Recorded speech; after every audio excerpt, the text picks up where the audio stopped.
want to start by introducing Janet Barresi. On January 10th, 2011, she was sworn in as Oklahoma's first new state school superintendent in 20 years. She worked in both the Hera and Norman school systems as a speech pathologist and ran a special summer clinic for severely handicapped children with speech and language problems. She joined the OU Health Science Center, where she served patients at the Children's and University's Hospital. In 1984, she became a dentist who was very active in the community. She established Oklahoma's first public charter school, Independence Charter Middle School, and as a result of its success, she started the Harding Charter Preparatory High School. Will you please give a warm welcome to State School Superintendent Janet Barresi.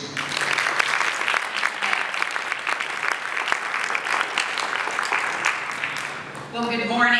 I want to first of all express my appreciation for all of you coming out and, as Rhonda said, giving up your Saturday to be here to take part in this discussion, a very important discussion where we're talking about the future of our children, the future of our education system in the state. It is indeed an honor and a privilege, and I'm very happy to be here, seeing some familiar faces in the crowd, and it's always good to be able to get out and visit with you as well. You're very committed to it. First of all, you paid to get in, and I want you to know how much I really appreciate you coming here and supporting the 9.12 project. I also appreciate the opportunity to be able to speak with people who believe that their world is a bit different than what the Tulsa world would like it to be. Pretty liberal newspaper, and it's one that is very good at giving a rather distorted view of the world to their public, and very liberal approach to the news. And so I always appreciate the opportunity to get out here and to visit with real people and to be able to relate to them in that fashion. I want to express appreciation to Rhonda and to the 9.12 Project for inviting me here today. This is presenting a very important forum, a forum where we have an opportunity to hear all sides of all of the issues, as I know they have done with other issues. And I think that's important. That's important for all of us to be able to present our positions and to discuss them in an appropriate forum. You know, the Tulsa world has told you that I'm just a dentist. I'm just a dentist that's state superintendent. Well, they are accurate about one thing. I am a dentist. I'm a retired dentist. I retired from dentistry approximately 6 years ago. But before that, I was an educator. And really, education has never left my heart. I have an education degree and a master's degree in speech and language disorders. And I worked in 2 school districts as a speech and language pathologist, the Norman and the Hera School District. And as Pat told you, I even led a summer clinic for multiple handicapped children while I was in Hera. It was during that time I really gained a passion for understanding children that had learning problems, because I worked with a lot of kids that had speech and language problems, but they also had reading problems and other types of learning problems. And I was interested in doing that. While I was in Norman, because I have some expertise in assessments, I was also asked to spend extra time on assessing children that had learning problems. Those were in the early days where we were assessing children for special education. Norman had a big backlog of kids that need to be assessed, and so they pulled me up my duty, and I spent time administering tests to those children so they could receive the proper services for their problem. And I became more and more interested in those challenges that met children every day. And I knew it wasn't just simple. It wasn't a simple problem at all. And I knew it was complex, and it required a comprehensive approach to helping those children. And so that hit off my early interest in education and my passion. I then went to dental school and practiced dentistry in Oklahoma City for 23 years. And so I came back to education continually. And the reason I came back to it, because I was a mom in Northwest Oklahoma City, a mom with twin sons that had learning challenges of their own and learning how to read. And I knew that they needed a special approach to their learning. And it was about the time that they were in the 4th grade in a public school in Oklahoma City that my husband and I began to talk about where they would be going to middle school. Because, ladies and gentlemen, at that time, the choices in Oklahoma City weren't very good. There was no discipline within the classrooms. The curriculum that they were teaching was dumbed down, and it was not the type of environment and the type of learning environment my husband and I wanted for our sons. Now, it's true, we could have written a check and sent them to private schools, but we weren't sure that that was what we wanted either. We wanted our kids to have a public school education. And so, like you, with the 9.12 project, I just started a grassroots organization, got together with like-minded parents really from all over Oklahoma City and the surrounding area. And we began to talk about what we wanted for our children in education. And the one thing I found out is that the other parents that joined in wanted the same thing. They wanted their children to have a rigorous curriculum. They wanted accountability by their education officials. They wanted to be a part of the answer, not feel like they were shut out by the establishment. They wanted to be able to have an integral part in making sure their children were successful. And so we went forward and put a proposal to the Oklahoma City public school system for a school. And very long story short, they said yes. An Independence Enterprise Middle School opened. 2 years later, I had the privilege of helping to write and to gain passage of the state's charter school law. And the school converted to being a charter school. It is a school that was governed by the parents of the students that were in the school, and it was a school where they were very involved in hiring of both the principal and all of the teachers. It was one where the parents decided on the appropriate curriculum for the children, and the parents selected something called the core knowledge curriculum. I think you all are familiar with that type of a curriculum. And a very rigorous mathematics curriculum to go along with it. It was one where we believed that we needed to develop the citizenship skills in our students. And so every child was required to be a part of a community project to help them understand their part within the community. It was one that heavily promoted parent participation in the school. As a matter of fact, each parent was asked to devote 50 hours of volunteer work towards the success of the school. And with that, we built a strong school. A couple years after independence converted to charter status, a very nice English teacher from Putnam City Schools gave me a call one day in my office and told me that she was a high school teacher, a high school AP, advanced placement teacher. And she believed that it was possible for all students to achieve advanced placement courses.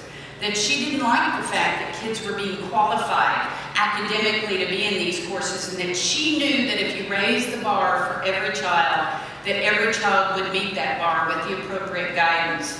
And she knew that kids that were in poverty and kids that were struggling in school could still achieve their dreams and could reach this higher bar.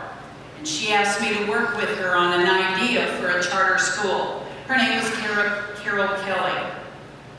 Again, about a year and a half later, Carol and I co-founded Harding Charter Preparatory High School. It is in the inner city of Oklahoma City, in about 33rd and Chartel. If you're ever in the city, go by and take a look at it. It is one that is the majority of minority students high in poverty. Every year, the school graduates between 80 and about 90 to 95 students every year. And every year, every one of those students meet the bar. Every year, my favorite day is to go to graduation at Harding. I have nothing to do with the board of the school anymore, the running of the school. is just my biggest delight. To see kids that normally should have been left behind. Kids that otherwise would have fallen through the cracks. Kids that walk in the door struggling to read and to do mathematics. Some of them reading on a 6th grade level when they walk in the door. And to see those kids pass their high school exams with the worst percentile of passage in a certain subject area, being that 90% of the class passes their high stakes test. Kids with an ACT average that's 1 point above the nation's and 2 points above the state's.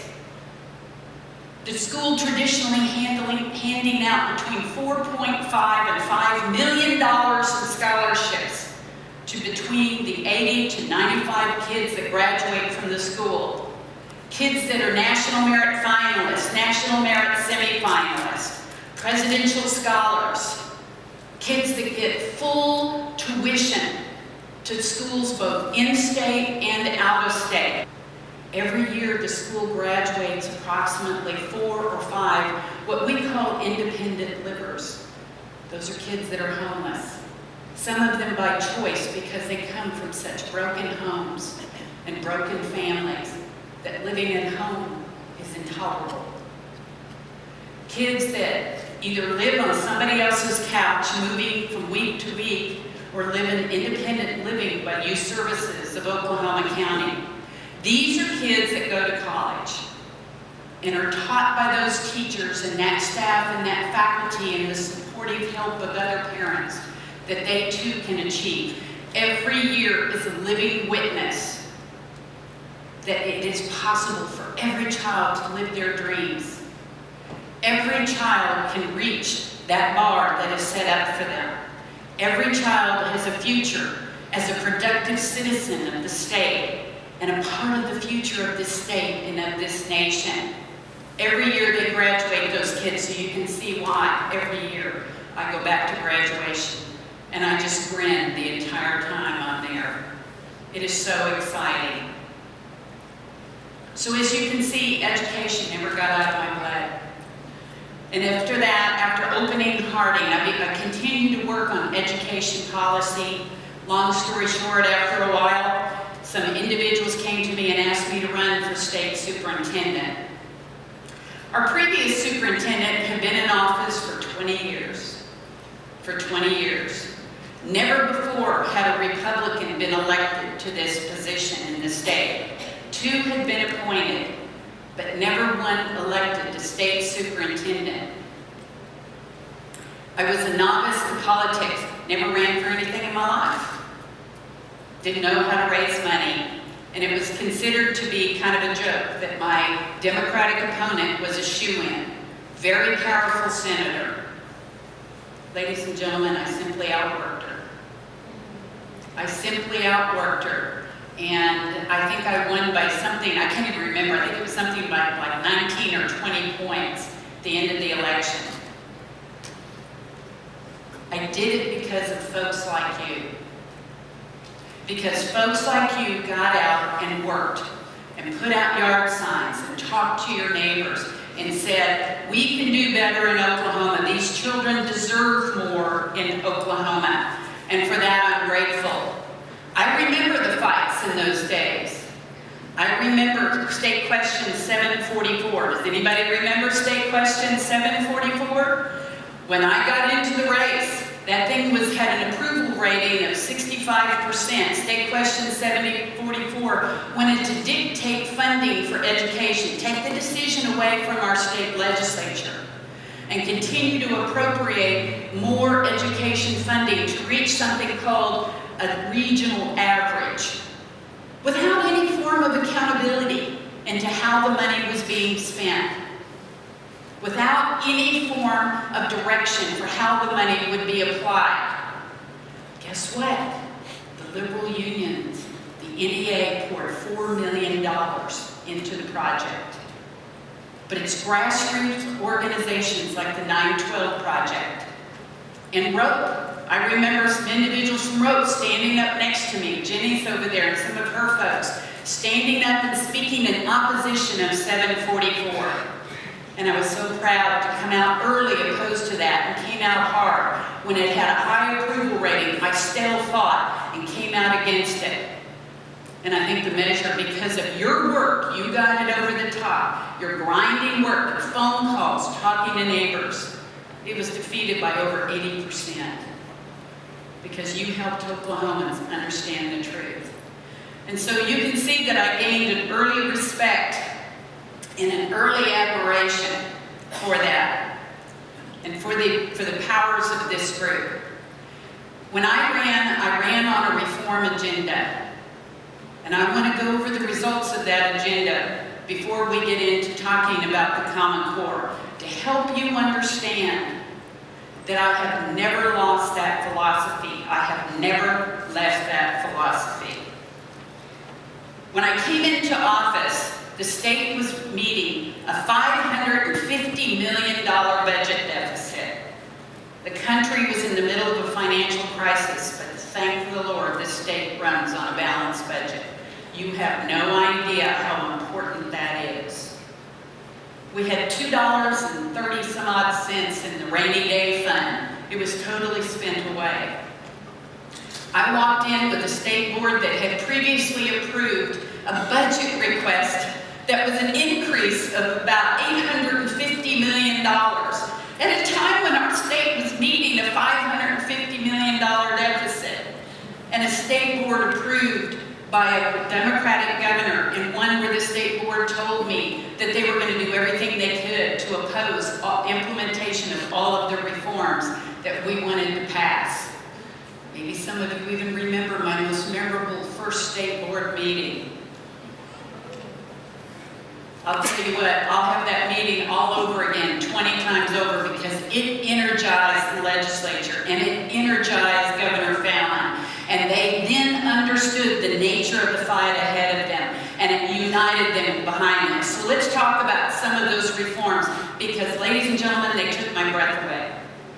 We talked about them during the campaign, and when I got into office, meeting that deficit and having to produce a brand new budget in under 2 weeks, and with the legislative session starting in 3 weeks, I was hoping that perhaps 80% of those reforms could get passed in the first session. They passed every one of them. Every one of them. And I want you to thank your legislators for that when you see them. So many things have been happening that you sometimes forget that, about the work and about the fight that they had to get those things passed, and we so much appreciate them. So let me kind of remind you of some of them. The first one is trial de novo, fancy term. But what that meant is that previous to that time, the decision of a local school board and whether or not to fire a teacher could be overturned. Because prior to this, a teacher could turn around to a district court judge and appeal their firing. And as we knew in Oklahoma City, that recently had happened prior to the passage of that bill. And a teacher had their firing overturned by a district court judge. State legislature removed that ability, and the cancellation of trial de novo went forward. And the decision is now back in the hands of the local school board. Social promotion. This is one that will be implemented this year with this coming spring with this year's third graders. And it's based on a very simple premise. I don't know about you, but if a child is not reading on third grade level, that child should not be promoted to the fourth grade. And this is a bill, and this was a courageous, courageous vote. This is a bill that ended social promotion beyond the third grade. Everybody in this room knows that if you can't read, you can't do anything else. And we also know that a child learns to read from kindergarten through the third grade. But then after the third grade, things change. And that's when you read to learn. And that if a child is not on grade level, they get further and further and further behind as they go through school. And we see an increase in behavior problems within our school. An incredible increase in referrals for special education, for kids that don't need special education, they just need a different approach to their education. We see an increase in the dropout rate. For those kids that do make it to college, we saw a big increase in the number of kids that had to take remedial courses, spend money on their education, and get no credit for it in order to take high school over again to get ready for college courses. And we knew from the state statistics was telling us that only half of those kids were actually graduating from college. Pretty discouraging. And so we looked at the results in other states and said, we're going to draw the line here at third grade. And if a student does not reading on grade level at the end of third grade, then they don't get promoted. But at the State Department, did we just leave that out and leave it alone and say, well, districts, you better get busy? We are there with education programs for teachers to help teachers learn, first of all, how to recognize particular problems in their students that are struggling as readers, and to give them alternate teaching techniques in order to reach those kids. How to individualize instruction.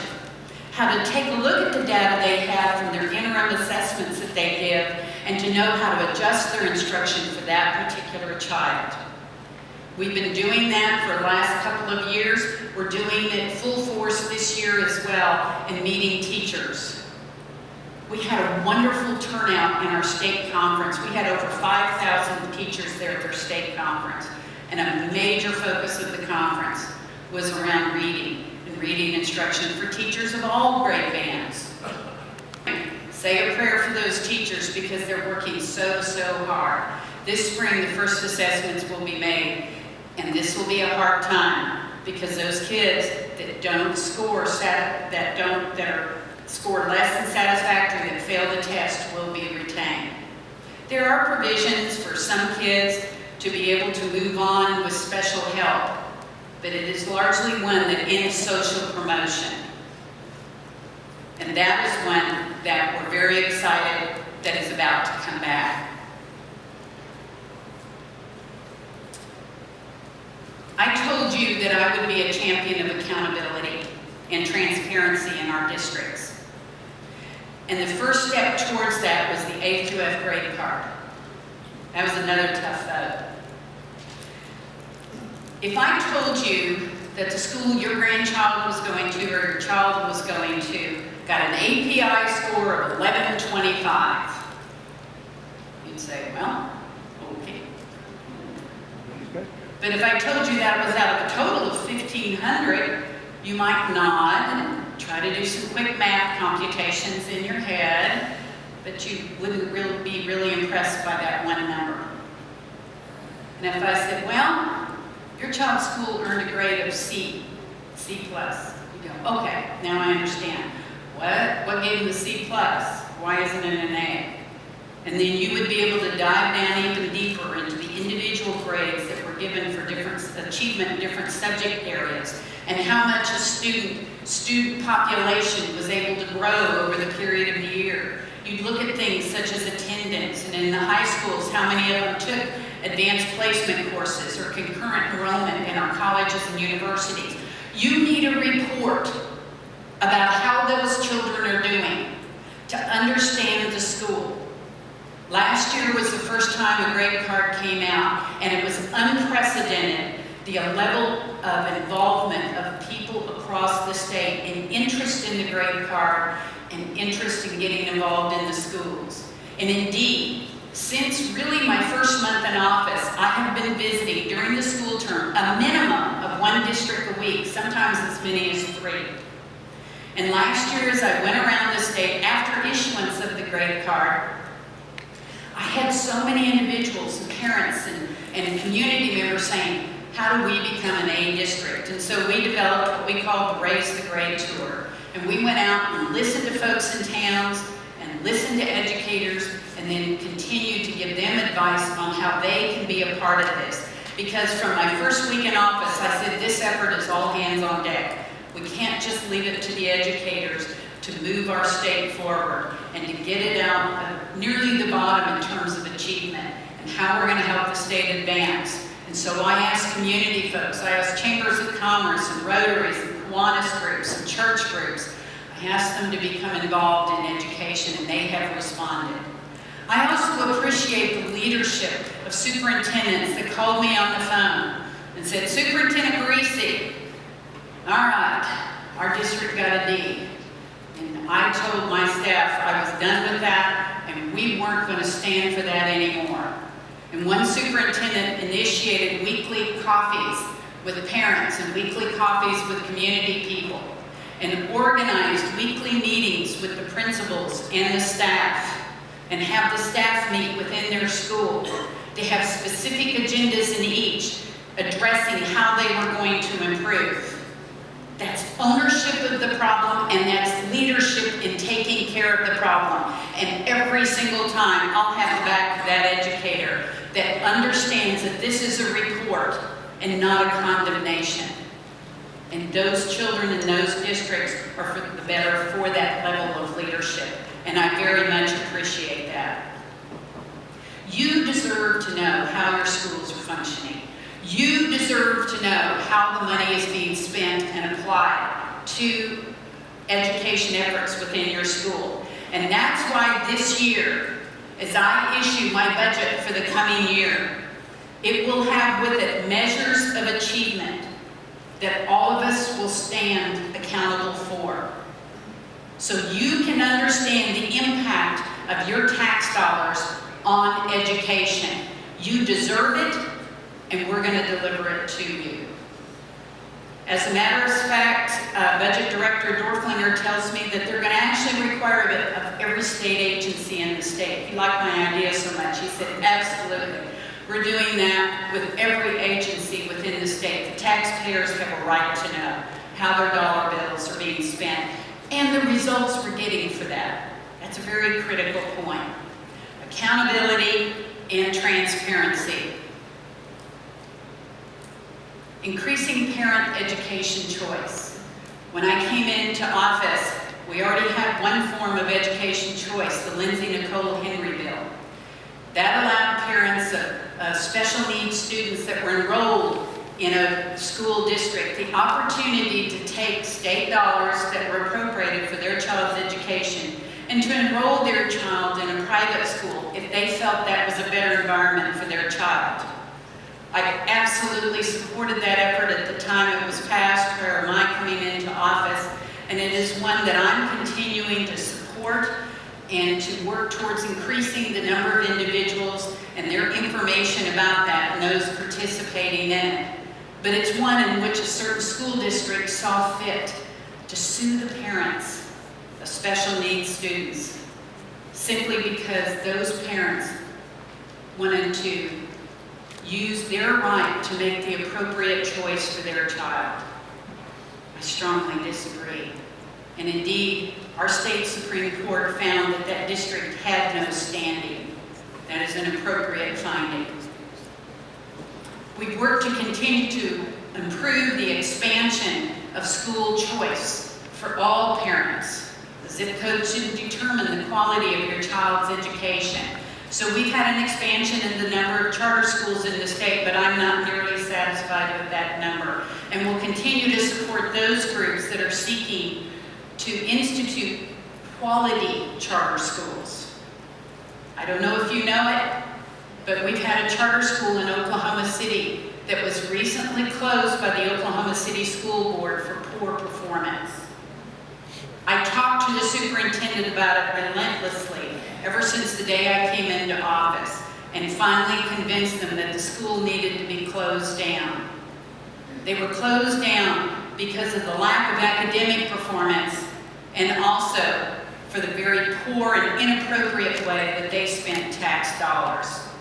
And so if a school is not educating their children appropriately and not correctly using their state dollars, they should be shut down. And that should apply to all schools, not just charter schools, but to all schools. But I'll continue to support the expansion of charter schools and all forms of education choice in the state, including vouchers. I've said that consistently, and I continue to support it, and I will continue to support it. Achieving Classroom Excellence, ACE. That's legislation that provides, that has the audacity to say that a student should show mastery of subject level before graduating from high school. What a revolutionary idea. It is being fought against every single year. I think it's in its 10th year since the legislation passed. And last year was the first year that high school students were held accountable for it. And you had howls from the education establishment across the state. How can you do this to high school students, denying them their diplomas? Easily. I was being told I was embarrassing students. I said I'd rather embarrass them now than have them be embarrassed in front of their families when they can't get a job. And so we held strong on that. And the legislature held strong on it. And last year, our kids were held accountable for it. We were told there were going to be thousands of appeals and thousands more students were going to fail and not be successful. We had alternate means for them to be successful. And in the end, we had a 97% pass rate of the requirements in the state. And in the end, last year, we had 143 kids appeal. That's it. Do you know how many we've had this year? 4. 4. It's kind of like that deal. Sure. I know you're limited on time, but we would like to hear where you stand on this. Sure. Sure. I'm just getting to that. You bet. I'm a strong conservative. I believe in accountability and I believe in transparency. And so what I want to talk to you about today, as you came here to listen, is talk about the Common Core. And to talk about the implementation of higher standards. I promised you higher standards when I ran for this office. I'm continuing to call for higher standards as I go into my re-election cycle. And so I want to talk to you about the Common Core. As you know, back in 2009, educators from across the country came together under the organization of the Council of Chief State School Officers. That's a professional organization that represents what we call ourselves generically as state chiefs. They represent us in combination with the National Governors Association. And educators came together at the behest of business and community people and said, we need a set of higher standards for all kids across the country. They were concerned. If you remember during the Reagan administration, A Nation at Risk identified the greatest single threat to our country is problems with our education, and developed guidelines for something called literacy across subject matter. That means ideas about how you're going to write about things and things that you want to read about across subject matter. And I'm going to give you some specific examples here in just a second. It's met with some opposition, but it was born out of the idea that a child living in Tulsa, Oklahoma, in reading and in mathematics should be learning at the same sequence that a child in Washington State is, or Minneapolis, or Chicago, or San Diego, or Charlottesville, Virginia. They should be learning at the same sequence as everyone else, because this is a transient country. This is a transient state. And our poorest children move on the average of every 6 months and change school districts in this state.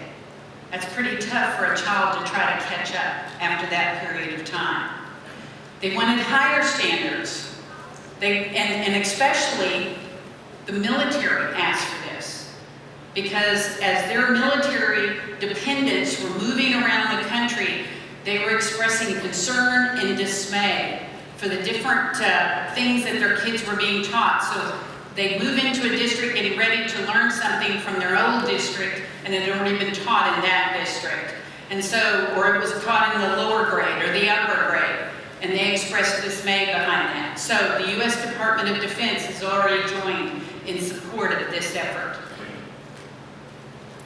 And so our state legislature took this up in 2010 and approved the adoption of the Common Core for reading and mathematics.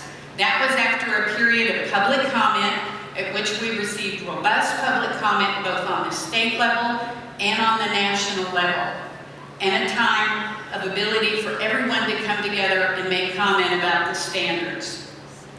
And then districts were directed to implement them.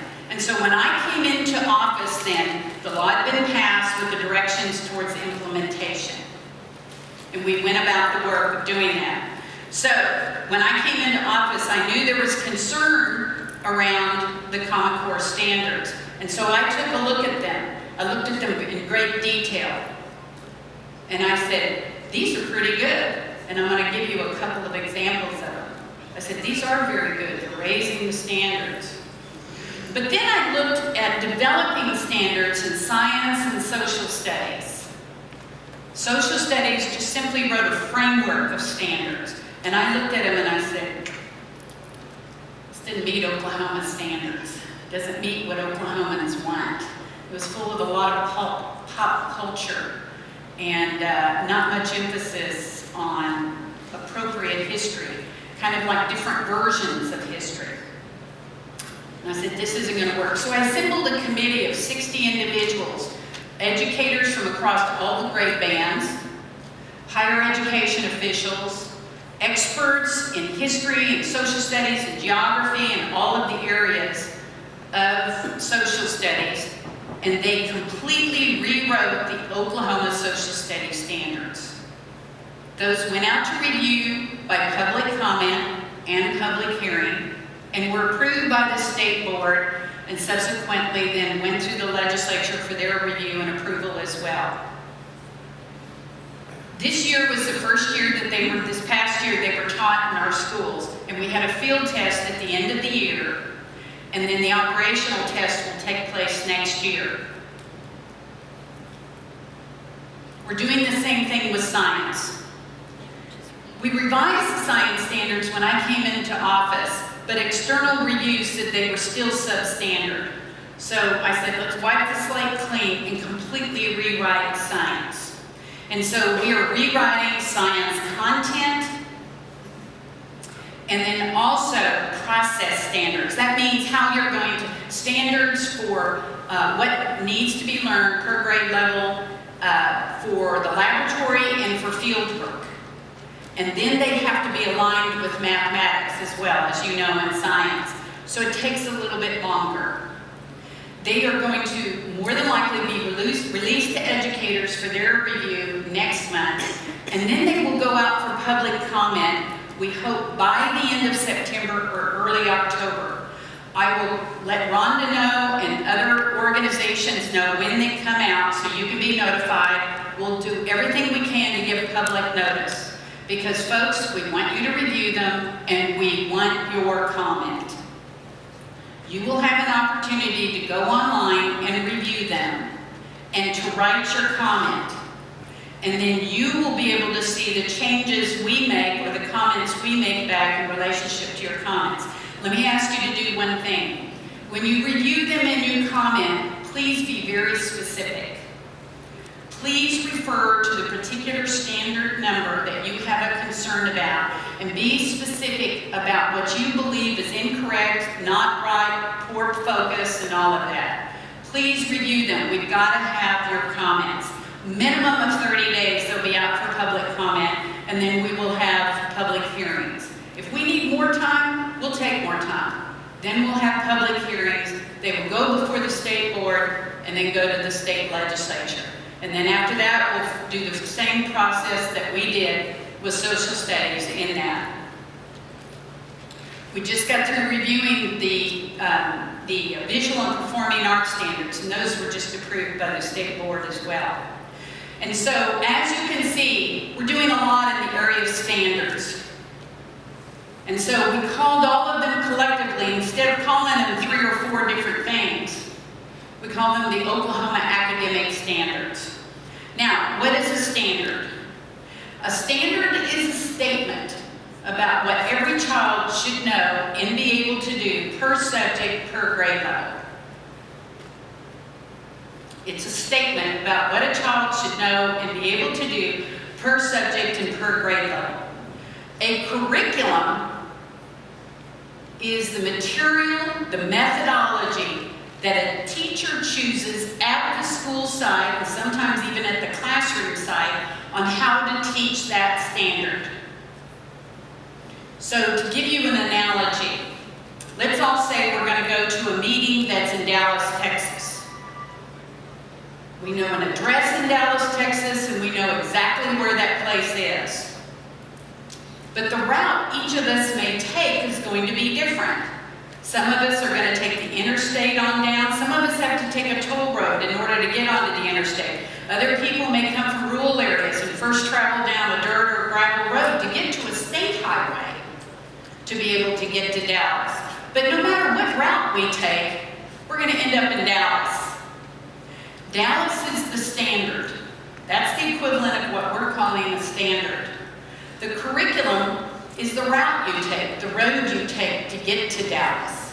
That is the difference. And that is a very important difference, because the decision on how to teach a standard is made in the classroom.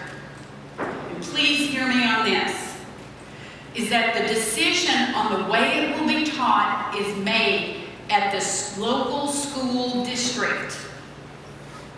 It has always been so, and it will ever be thus.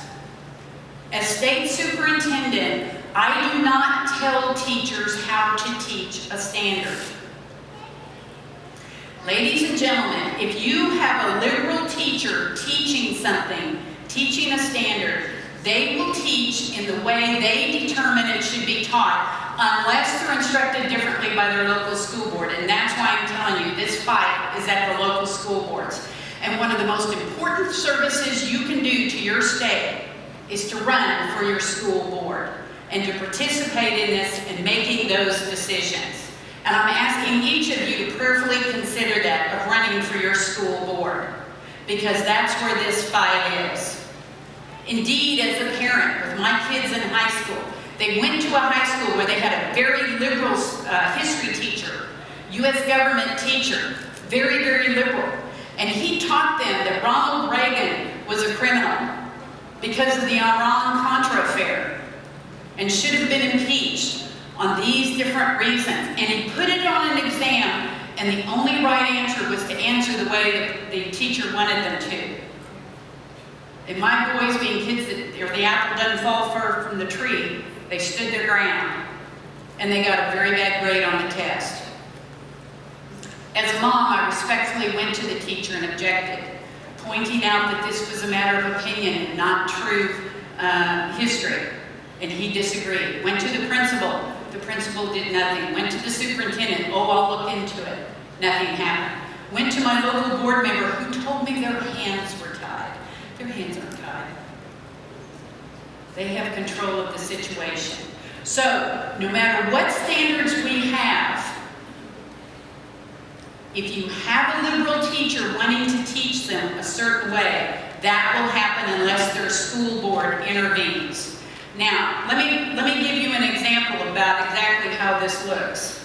And I pulled some of these right out of our state, out of the standards that we are showing for reading and for mathematics, for English and mathematics. So I pulled one from the 6th grade. And this is Reading Informational Standard for grade 6. And it says, determine the central idea of a text. It doesn't say fiction, it doesn't say nonfiction, it just says a text. And how it conveys, how that central idea is conveyed, and gives particular details on how that is conveyed. And then provide a summary of that text that is distinct from your personal opinion and your personal judgment, because that's the way a lot of our kids up until now have been taught to write. Give me your opinion of this. Tell me about your summer vacation. Well, that's nice to have that kind of writing, but that's not the kind of writing that's going to get them ahead in the world. They have to do close reading of something and be able to draw conclusions, because that's what the core does. It is content. Sure. Give about a minute to wrap up, and because we want to leave some time for Q&A. The Common Core provides the chance to think critically and to solve problems. And that's a big distinction from our standards. So that teacher could teach that standard by going into social studies, and instead of talking about the problems they had during the Revolutionary War, actually present certain letters written by George Washington. And the students would read those letters and draw conclusions about the main reason for those, that he wrote those letters, but give evidence of that in their writing, and not give their opinion of it, but summarize it using evidence. And that gives you an idea. I have another example of mathematics in the 3rd grade, where 3rd graders are supposed to expand their skills in addition and multiplication, but then learn to apply it by finding the area of a rectangle. And so one teacher may decide that kids are going to decide how many tile they've got to buy in order to tile a certain rectangular area. So they have to find the area and decide how many tile they're going to buy. Another teacher may do it in a completely different way. But each of those teachers individually decide how they're going to teach that standard. So, Can you hear me? Yeah. You're good. Can you hear me now? What we're going to do, we're going to do a Q&A session here. We're going to invite people up to the microphone. We ask you to keep your questions to 30 seconds, the emphasis on brevity, and then Janet will get 2 to 3 minutes to answer those questions. So please line up at the microphone up here, and we'll allow you to ask your questions. While they're doing that, Janet, I've got a question for you. As you know, prior to getting into talk radio, I used to be a teacher, specifically a math teacher. I've got kids in public schools right now. You talk about raising the standards, okay? When I started to look into Common Core, I didn't have any opinion, pro or con. I went to their website. The very first thing I noticed when it comes to mathematics, there's no calculus. Calculus is not on the Common Core website. I don't know if it's been eliminated or if it's been forgotten, but that bothered me. The other thing that bothered me is I brought some educational experts on from Washington, D.C., who talked specifically about geometry and the new geometry, or the method that's used to teach this geometry. They told me that in every country where this new method has been tried, it has failed without exception. My question to you would be, why would we take a known failed approach and experiment on our kids? first of all, there's two divisions in approach to mathematics. If the state wants to do, instead of doing algebra geometry, algebra 2 geometry, and trig and calculus and all that, they can have standards for that by subject matter, or they can go into what's called math 1, 2, 3, and 4. Some states integrate those mathematic principles and believe it's more appropriate to do that. So I'm kind of wondering if that's what you came about. But believe me, they teach calculus in our schools. The thing is, we just got to get Why isn't it on the Common Core website? I don't know, because we've got folks that are preparing to teach it in Oklahoma, in calculus, in our high schools. So I'll have to take a look into that, and I'll ask Levi Patrick. One more follow-up on that. Yesterday, I had a friend of mine, Bob Lonsberry, from Rochester, New York, his radio talk shows. The reason I brought him on was to tell my listeners about this new lady that has just been hired by the Tulsa Public Schools as an assistant superintendent. She had 22 years in the Rochester School District, and she was recently the superintendent in Syracuse. Well, he went on to tell me about some of the results they're getting in New York State. Did you know, in New York State, only 1/3 of the students this past school year were able to meet the Common Core standards, which, in my opinion, are dumbed-down standards. It's been a disaster in New York State. Again, why? Look what's going on in other states. Why would you want to risk experimenting with our children? Pat, and every year, first of all, I respectfully disagree. It's not an experimentation. There are those across the spectrum that disagreed with math the way it was taught. And my kids then also took a different form of mathematics when they were in middle school because we were concerned about it. We didn't consider that an experiment. We decided that it was evidence based on best evidence. It was a decision based on best evidence. And so there's always disagreement in the area of education about what is appropriate and not appropriate. But the lowering of the scores that were seen in New York, that are seen in Tennessee, that are being seen in Kentucky, that are being seen in South Carolina, and coming up in Louisiana and even in Oklahoma, is a result that the bar was raised. And it's because the assessments are now focused on what is the development of cognitive skills. So it's not just content, but it's practical application of that content into practical situations, developing critical thinking skills. And that is something that children have not been tested on. So they have to prove out their math problems and justify their answer. Never been asked to do that before. And on their math test, then after they answer the question that one way, then they're added differentials into it where they need to show their application of their knowledge and change the formula around and come up with a correct answer. Why do my kids need to justify it? 2 + 2 = 4. It's a fact. It's a fact. It's a fact. Well, of course they don't have to justify that at all. But in the higher grades, usually once they get into 6th grade, 7th grade, into middle school, they need to be able to develop formulas and write that. Expect, 3rd graders, we've got them figuring area of I don't want to waste too much time. I want to get to the people that paid to come see you and talk to you. Please identify yourself and ask Janet your question. My name is Frederick Dale Barnes.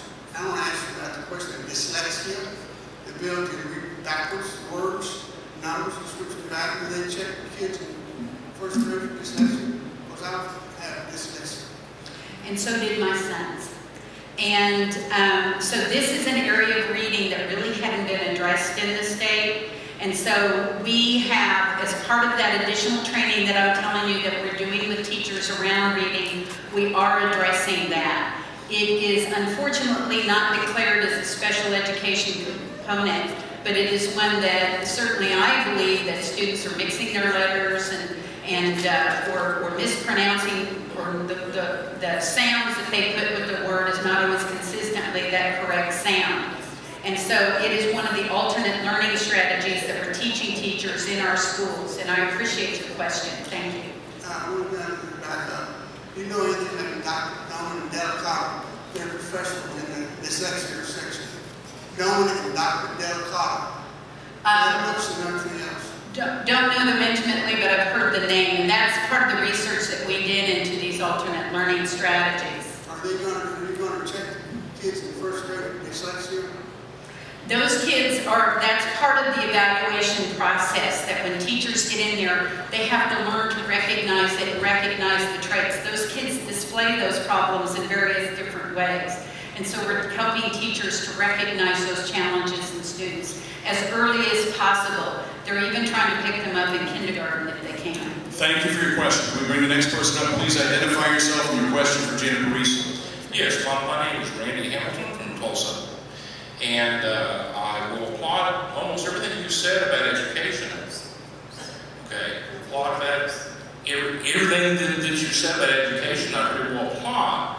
However, that contradicts 100% of everything I read about Common Core. You speak about parents taking initiative and local school boards taking initiative, state school boards taking initiative. Whereas what I'm reading about Common Core is it eliminates all that. In other words, there is no input. It eliminates input from parents, even all the way up to state school boards. And the feds are dictating all that. And so I'd be interested for you to address that difference. Well, I recently came out in agreement with Senator Coburn in his opposition to connecting federal funding to the implementation of standards. I agree with him. I know the process that is used in Oklahoma. I know I just explained what as best as I could what the standards were and showed you the difference between that. And and that the decision on how to teach it was done into the individual districts. It is impossible for me to tell a teacher how to teach something. We can give them ideas and all of that, but teachers have to write those own curriculum themselves in their schools. And we've been working to try to teach teachers how to do that. Not to buy it, but to do it in their classrooms. And what I read about Common Core says that Common Core wipes all that away. Sir, I've just tried to in detail to explain to you the way that we're doing it in Oklahoma, and that's the way we will continue to do it. Because that's the way that the law dictates that it's being done. All I can do is ask you just to take a look at our website, to ask questions at your local school districts, and talk to them about how they're implementing.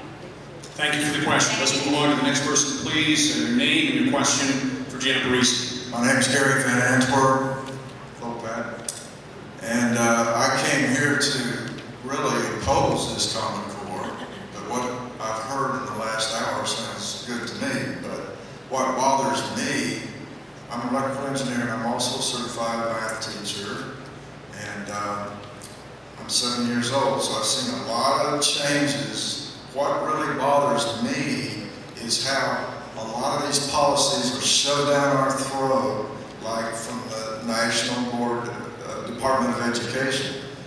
So my question is the National Education Department behind this? Are they trying to push it, or is this strictly kind of independent? From the time I started running up until today, and even recently, I've called for the dissolution of the U.S. Department of Education. And I can tell you, as being a part of being in office, I am more firm than ever in calling for the dissolution of the U.S. Department of Education. It's a maze of impossible bureaucrats that take far too much of our money that needs to be returned. And I was excited that the version of No Child Left Behind that Congress just passed. It's not going to be heard in the Senate, but it's one that returns a lot of those decisions back to states. And so I agree with you. I have never had a U.S. official tell me how to implement standards in the state of Oklahoma or what standards to implement. That was left always up to the state. But I have had them try to impose additional reporting standards and the gathering of more data, and I have resisted them. I have told them no. Indeed, this fall, a federal audit of the Oklahoma Department of Education will have findings as to me telling them no. They wanted us to report additional information around graduation rates, and we felt it was an onerous requirement and too much federal intrusion, and I told them no. And I said, so now that I've told you no, what's going to happen? They go, well, Superintendent, you're going to have an audit finding. And I said, well, okay. What happens after that? They couldn't answer me because they've never had anyone tell them no. My name is Tom Culver from Tulsa, and on math and reading, it seems to me that there are certain things that need to be taught in a particular way, like your multiplication tables, phonetics, and Yes. so I guess I'm a little bit concerned about the amount of latitude that a teacher would have on what I would consider basics. Well, thank you for your question. Thank you for pointing that out. In the area of reading, the only types of techniques that we are teaching teachers is phonics-based. I want to be very, very clear about that. I am still concerned that in their colleges of education, they do get whole language. We have expressed our concern to the universities about that and told them that the only thing we were supporting is phonics-based education. But some children learn better by listening, some learn better by watching, some have to manipulate things, and that's what I'm referring to as the different learning styles in that area as well. And I'm sorry, your other question is about it. Just on the math, it's related to math tables. And what you're going to see then is that with the Common Core, it kind of narrows it down and gets the essential content in there so teachers can go deeper for mastery and to develop critical thinking skills. So in first and second grade and in the beginning of third grade, you're going to see just a focus on addition and subtraction and all operations around addition and subtraction. In third and fourth grade, you're going to see a focus on multiplication and division, and then they go into fractions, because those kids have to master that. They have to be able to tell you what 6.9 is, just very quickly like that. They have to know all functions around that. And in fractions, they can't go on to higher math until they've got that nailed down. So this focuses on mastery of those types of things. Thank you for your question. Next question, your name and your question for Janet Barresi, please. Julia C. You keep referring to listening to grassroots, and I have to disagree. You're not listening to grassroots. You're not listening to conservative groups at all. We have groups such as Heritage Foundation, Americans for Prosperity, Concerned Women of America, David Barton and Wall Builders, Cato Institute, Family Research Council, Act for America, the Oklahoma Republican Party platform, and the RNC platform, Eagle Forum, Freedom Works, ROPE. We all want to be rid of Common Core.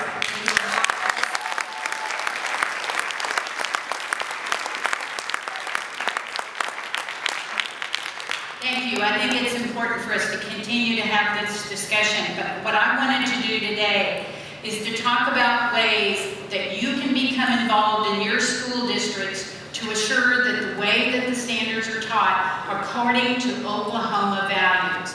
And that's why I came today. I have talked to a dear friend of mine who is on the school board in Yukon. She said, all I can do is spend the money they give me and implement what they tell me to implement. That's her comment. So the local level is not following through. We get teachers, curriculum. You think Oklahomans came up with the idea to teach that Islam is good and Christianity is bad? I don't think so.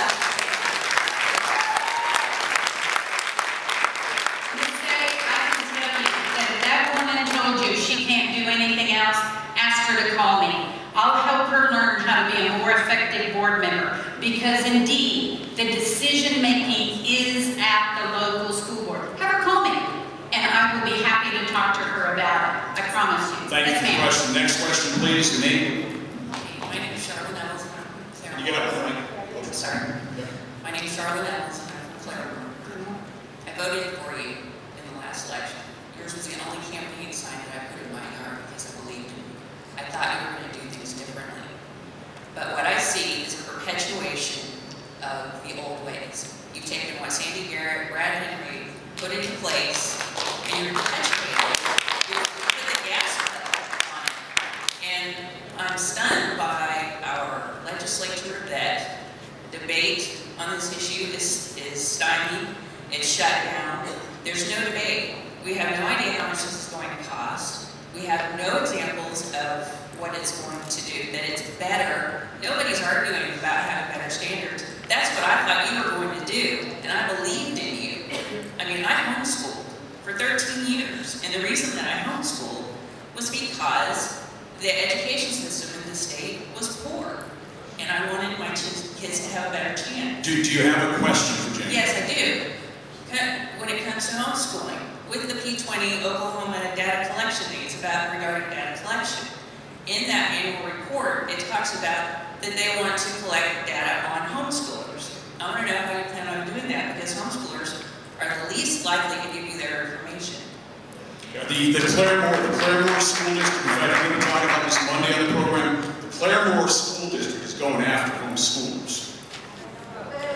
Well, I'm sorry to hear that, but I can tell you, as long as I'm in office, there is absolutely no reason to collect data on homeschoolers. So I'll take a look at the P20 report around that, because they don't give any data anyway. And I was asked before what I'm going to do about homeschoolers. Every time I go, not every time, but many times when I go to a district, the districts say, we've got to keep track of these homeschoolers. Their kids are out running around. And I constantly tell them, while I'm in office, homeschool parents will have the ability to determine what is right for their kids, and my department will collect zero data on homeschool children.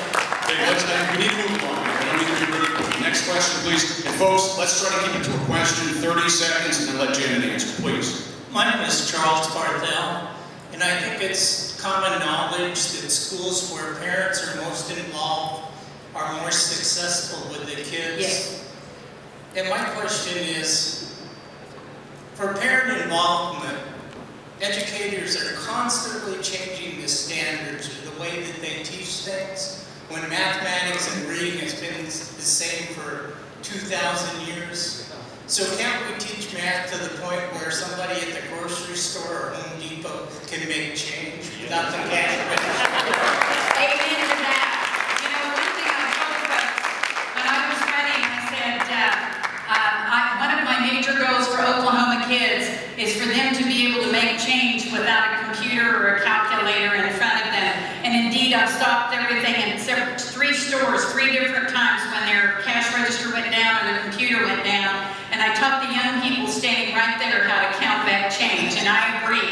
That is very, very important. You know, one thing that all of you can do, and I'll say quickly, is you can become involved in the implementation of all of our state standards, is go to your local teachers and give them ideas for content that can be taught for these standards. Go look the standards up, and you've come from different careers.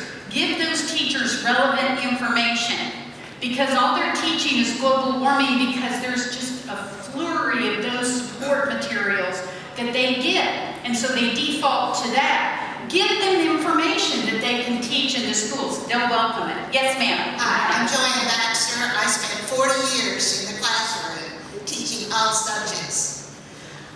I heard you say originally that you welcomed Common Core when Oklahoma adopted it. And then you looked more closely at the standards and you determined that Oklahoma needs to write their own standards rather than use the Common Core standards. And we did for social studies and science. Okay. When you present those for public comment, which you said I think in October that will be done? For science, yes, ma'am. For science. Will you have the Common Core standard alongside the Oklahoma standard so that we will be able to compare how you change them? Okay, that's a question. So I'll go back to my folks and figure out how we can create that, because the way it's no public comment is done is that the rule or the standard is written in this column. You write your comment in this column, and then over here we've got a template. We write how we change things to meet that. And so let me go back and try to figure that out. Okay, I think I'm hearing you defend Common Core. We are teaching the Common Core, as our legislature adopted, in English and in mathematics only. We are teaching, we have rewritten social studies and science, and have revised visual and performing arts. And then we have world languages, I believe, coming next. So every several years, we go back and revise or rewrite to update things and to assure that they are appropriate. Thank you for your I want you question. to know that I appreciate the common standards, and Common Core is one way to achieve that. Thank you, ma'am. John Fraser is the name from the Calera Independent School District. 2 questions, or 2-part question.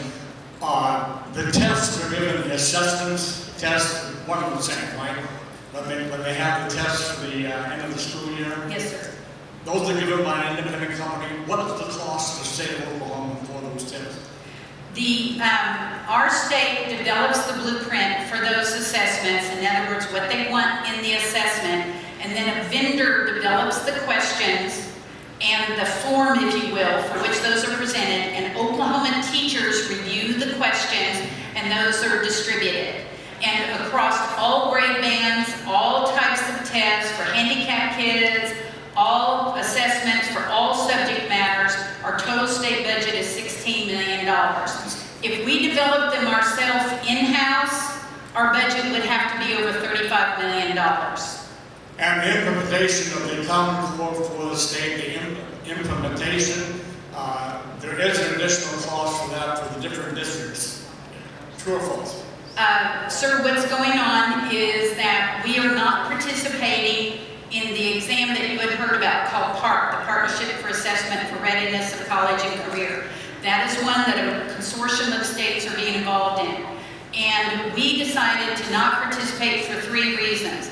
Number 1 is time on task. It was onerous, asking kids to sit for 8.5 to 10 hours for this test.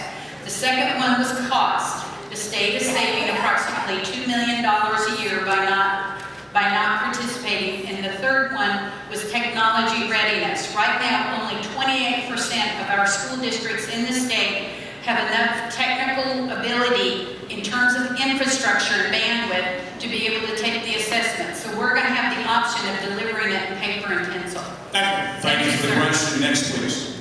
Hi, my name is Bill MacArthur. I have a question about the history curriculum, even though I'm a retired engineer. I have an analysis here by a history teacher of the 72 texts and materials for the history program for Common Core. And this analysis says that the first lesson a child gets in kindergarten or history, or kindergarten, first grade, is about slavery. Not about the founders, not about the founding of the country, but slavery.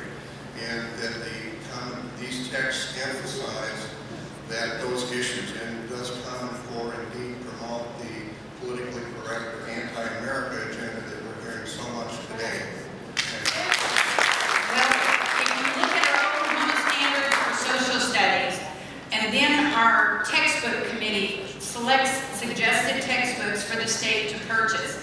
But the decision on which textbooks to purchase is at the local district, all right? And I currently have to make a recommendation to the governor for a private citizen to be on the state textbook committee. If you'd like to volunteer, or anybody would like to volunteer, let me know. It's hard work, it's hours of work, it's grueling, but that person, the private citizen's position just expired, and we are looking, quite frankly, for a good conservative to be on the textbook committee, someone that can dive in and take a look at it. So Common Core does not encourage the types of materials taught all around the country? Sir, it's a set of standards that are common. The way that it is taught is the decision of the individual teacher as guided by their local school board. Thank you, sir. Defense, and you said that the Department of Defense also sees that reasoning as good, that you can move from Oklahoma to Washington and be on the same page. How can those children all be on the same page when you are not going to go with the standards on history, science, what were the other two? There was two of geography and what? It's social studies and science, that's right. Science, history, you said, and geography. So Right, and so they asked specifically that in the area of English and mathematics, that we have a common set of standards in that area. We looked at the next generation science standards. We looked at the social studies framework with that same idea in mind. They just weren't appropriate for Oklahoma kids. And so we made the decision then to take a look at those and to adopt our own Oklahoma standards. And we actually, for our social studies standards, we're getting some national attention from some other states that are looking at them. And our social studies teachers are all telling us that they're solid and they're very, very good at it. So, Thank you for the question. Next, please. Valerie Rose with Oklahoma Christian Home Educators Association. And I want to thank you for your support of home educators. And my concern is some of the school districts, Claremore, Wasso, several others recently have sent out letters to their families stating that all home educators need to submit a letter of intent, submit their curriculum, all kinds of data. And my concern too is how will the standardization of curriculum affect home educators down the line? it's a parent's decision. The parent is first and foremost the best and the first educator of every child. It's something that I believe in, I've held all along, and I continue to believe in because I appreciate homeschooling. I do not know how those school districts have brought themselves to stating that homeschool parents need to be part of a registry. Let me jump in here for a minute. Are you as superintendent willing to say today that these homeschoolers here do not have to submit their curriculum to their respective school districts? You're not willing to say that? No, I'm saying they don't have to. They don't have to. So you heard it from the superintendent herself. She said, don't have to do it. You're right, ignore it. I'm just trying to search my mind and figure out some parents that are addicted and have drugs and abuse their children hold their kids out of school so they can avoid detection because these kids are neglected and all of that. And so the school calls them and the parent will say, oh, I'm homeschooling my child. And and the district will ask them to come in and simply sign a form saying their child is homeschooled. I still oppose making homeschoolers register. We can find those scumbags through traditional law enforcement. And indeed, we are working with district attorneys and sheriff's office in finding those people that are giving homeschooling a bad name. I had folks in to talk about it. That's the only thing I can think of that they're asking. Thank you very much. Thank you. Next question, please. Your name and your question. Brent Colley from Oklahoma City. How do you do? Very good, thank you. I think I just heard you say that Oklahoma is coming up with their own Common Core standards that you are going to reject. You're going to have the option to reject the national standards. Sir, we have adopted the Common Core for English and mathematics. I rejected them, and quite frankly, educators in the legislature and the governor agreed with me for science and social studies because they were laced with just quite frankly some very liberal principles and things that weren't appropriate for conservative Oklahoma.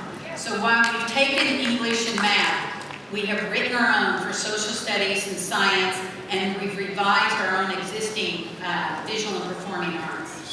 So Oklahoma is retaining the option to consistently reject any and all standards on the national It's our option. It's our option. And you will take it. Okay, you're saying The will of the legislature. well, this goes on then to It's the will of the legislature in doing that, and the governor signs it. So we have the option to reject any Common Core standard at the national level that we choose to reject. That is, the legislature adopted it, and it is the decision of the legislature, and it will be their decision. Well, they're going to need guidance. They're going to need guidance from you. Beg your pardon? They're going to need guidance from you. They're going to take your. Well, they're going to ask me my opinion, but they have opinion coming from all sides. Well, and this is a follow-up question. If it's good for the state of Oklahoma to reject Common Core standards that are developed nationally, again by people that have no accountability to local people whatsoever, then why is it also not appropriate that local school boards and local schools can reject the state Common Core standards? Follow the state law. The standard, remember I said that's the destination, that's Dallas. The way they teach the standard is in the decision of the local school board. And once you dive into that, you'll understand that. But the standard is state law. Their children will be assessed according to the standards, and those districts will be held accountable for their results. I surmise that if you set the standard, you dictate what is taught. You do not dictate how it's taught, you will dictate how it is taught.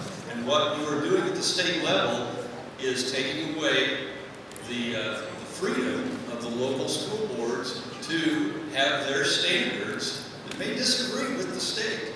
And if you're for local control, you want to be Decide the curriculum on how the standard is taught. This is how it's always been done in the state since we've had standards of any kind. The standard is set at the state level, adopted by the legislature, and then the individual district decides on the curriculum. This isn't new to the Common Core.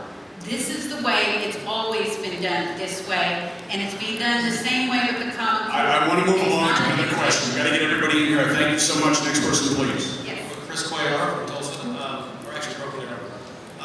We homeschool, and I'm concerned about my children's ability to pass the ACT and SAT if we don't study the curriculum. I'm sorry, you're concerned about what? My children passing the college entry exams, SAT, ACT, without us studying the curriculum, we homeschool. I can tell you that, first of all, homeschool kids who come out of great homeschooling have no problems with the ACT and the SAT. And they can continue to do that, and they will continue to excel. That's changing, though. They rewriting the ACT and SAT. They are rewriting the ACT and SAT in order to improve the subject matter on it and to reach what colleges are asking for of the skills. But they're also rewriting with the Common Core standards. And herein lies the problem. If he's not teaching the Common Core standards at home, his kids aren't going to know how to answer the question.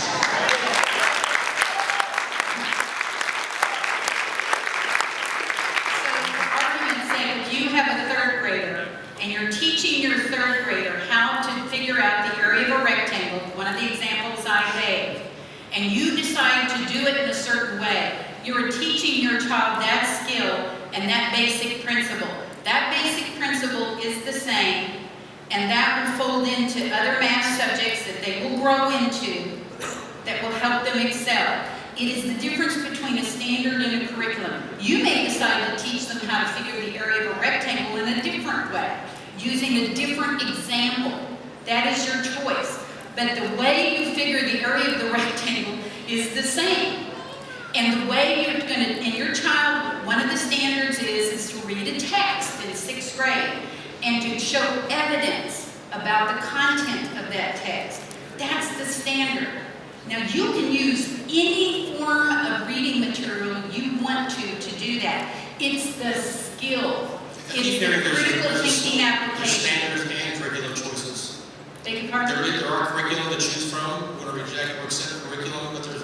If you want to, we're trying to teach teachers to write their own to make it relevant to their local school district. It's not just as the you teach your standards, own curriculum. curriculum. You teach your own curriculum to your child going through school, as they progress through school. That's your decision as their parent, and it's the decision at the local school level how to teach the standard. I'm Karen from Broken Arrow, homeschooler. You've told me before that CC does not affect curriculum at all in any way. You said that at the Wagner GOP meeting. Do you still want to stick with that statement? That Common Core does not affect curriculum in any way. That the curriculum, the way you're going to get to Dallas, the route you're going to take, is your individual decision. But the destination is the same, which is the standard. Okay. Hundreds of companies curriculum that's out there, some of them that I use, are adjusting to the Common Core standards. It's your option to use it or not if you want to. Eventually I'm going to run out of curriculum. We're actually asking our teachers to write their own, and as I visit with homeschool parents, they actually say they take bits and pieces from various things or write their own on how to teach it. Lastly, are you going to do what you want to do or what your constituents are telling you to do?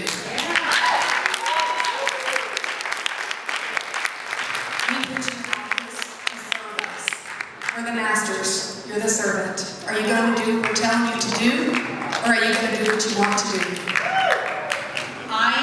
My job is to implement the will of the state legislature. You elected me. No. You were elected to represent us, not the state legislature. The people are empowered. Your power comes from the people. So I am The to legislature's decide power comes from the people. We are empowered. We are the power. You are the servant. We're the master. I always appreciate input. I always appreciate input into anything that we do, because I get just as many comments supporting the core and supporting our standards as I do those that oppose. There are other voices in the state. Well, respectfully, ma'am, we do get a great deal of support. I voted for you. Let's move along to the next one. I thank you for the question. Next one, me, please. I'm Carol from Oklahoma City, and mine's just very simple. I read that they're teaching reading, 60% of it through just dry reading of manuals on instructions instead of the classics. Is that true in the reading curriculum? In the elementary grades, approximately 50% of it is fiction, 60% of it is fiction, and 40% of it is nonfiction. And is that as the grades increase, it goes to nonfiction. So the letters that I was talking to you about from George Washington, that was nonfiction. And students will be reading that. The only required reading in the core, the only required reading is the Declaration of Independence, the Constitution, the Bill of Rights, and the Federalist Papers. Everything else is a decision made at the local level. I'm amazed if those are really in there. I sure have not heard that, and I'm amazed. That's the only required reading list in the Common Core. And there's no time that the children are just going to be reading dry instruction manuals on something. That is the decision of the curriculum made at the school site. But if you think about it, when a young person gets out into the working world, their boss is not going to say, go read that novel and come back and report on it. Their boss is I need you to bring me back a summary of it, giving me the most salient points and quoting. Well, they can do that at that point when they go to work. When they're in school, they may not ever want to do what this instruction manual is. There's no use studying an instruction manual. It is ability, if you look at like an instruction manual, I don't know, for like putting in some audio equipment, and you open that up, and it's pretty tough reading. It's called technical reading skills. That's actually part of the requirements that kids need in order to be successful in the 21st century. Over the next 6 years, 65% of new jobs coming to the state of Oklahoma will require for entry-level positions, mastery of algebra, geometry, statistics, data analysis, and technical reading skills. That is what we're hearing from across the country, and that was what industry is telling us, that these kids don't have. They don't have the ability to read things and to critically make decisions about them and summarize them. All right, let's move on. Education's been done down for years. Let's move along to another question. David, question for Jan Barresi, please. TC Ryan, Tulsa. A quick comment. I think that the education system should be empowering and educating individuals and not just worker bees. So maybe we should focus on that and not public-private partnerships. I'm not interested in what a company may need 10, 20 years down the road. I'm interested in ensuring that all these kids have the ability to make informed individual choices. To think individually, how to think, not what to think, how to think. My question is, we know that the legislators already have passed the English and math side of Common Core. And what you're doing now is you're implementing the infrastructure. You're setting up that infrastructure. I applaud you for rejecting the social side, the social studies and the science aspect of it. But what is to say that when you leave office and some bureaucrat that we disagree with, some liberal bureaucrat gets into the office, that they don't change those standards down the road? I mean, how long do these standards actually stay in place, and whose standards are they exactly? Sir, the standards are passed by our state legislature and signed by the governor. And so whoever will follow me after my second term, they still are going to be held. That's my point. That's my point. The point is you're laying the groundwork and infrastructure to be able to change the entire education system at any whim of any bureaucrat that goes into office. And that is not right. That is not the right way to go. The local control should, the school systems and the parents should have the control of the education system, not a bureaucrat, whether it's in DC or in Oklahoma City. They do. Thank you for the question. Next, please. One more question, we'll let you go.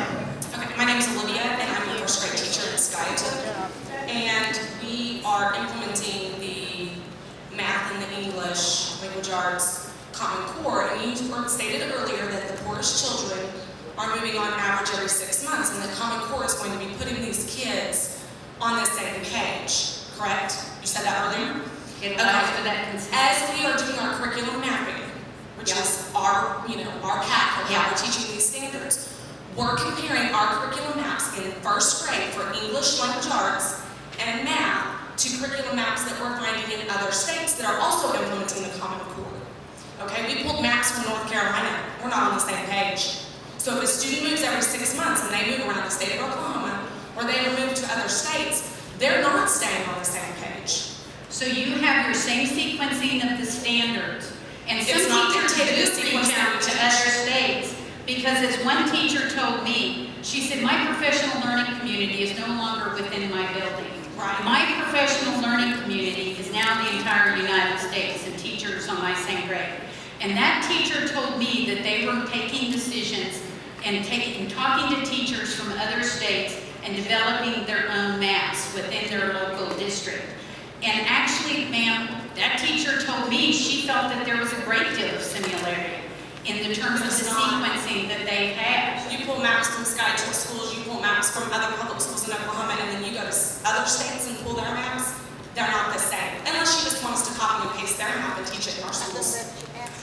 That is your option at your school district. Right. The sequence of the Common standards Core puts are the same. everybody on the same page. The sequence It of the does not. standards. No, I talked to somebody in the Department of Education. The sequence of standards, we have our first grade standards, but there's nothing that says teach this one first, then teach this one, so that if this child moves to another state or another district, they're on the same page. If I get a student from that first grade school in North Carolina in my classroom tomorrow or Monday when I report back, they will not have covered the same material that I just covered with my first graders this week. So are you teaching your kids to read in exactly the same way for each student? No. But at the end of the year, if they move over the they summer, are yes, they will have the same stuff. But are you teaching them exactly the same way? Because the children learn differently. No, every child. But at the end of the year, hopefully they'll all end up in mastery to the point to where you need them by the end of the year. Yes. Because it's your decision in the classroom how to get them to that end mark. Right, but you're saying the Common Core puts everybody on the same page for those transient students, only if they move. It states very clearly what happens in first grade, what happens in second grade, what happens in... Actually, the core was written at the beginning with third grade on. Right. The lower grades are things that we've looked at in our state and that we're adopting in our state. So your first grade standards are those that we began to develop within our own state. The core is written actually from the third grade on up. And the lower grades are things that we've adopted on down from third grade in our own state. Call Terry Burkeen at the State Department of Education, and she'll talk to you about the process. Thank you for the question. I got to jump in here. Janet's been extremely generous with her time. I kept her 15 minutes longer than she wanted to be here. I realize there's people out there that still have questions to ask. Janet has graciously agreed to appear on my program. When she does, there'll be an opportunity for you to call in. And for those of you that are working and can't call in, if you send me emails, I'll see to it that your questions get asked. Please give Janet a big round of applause.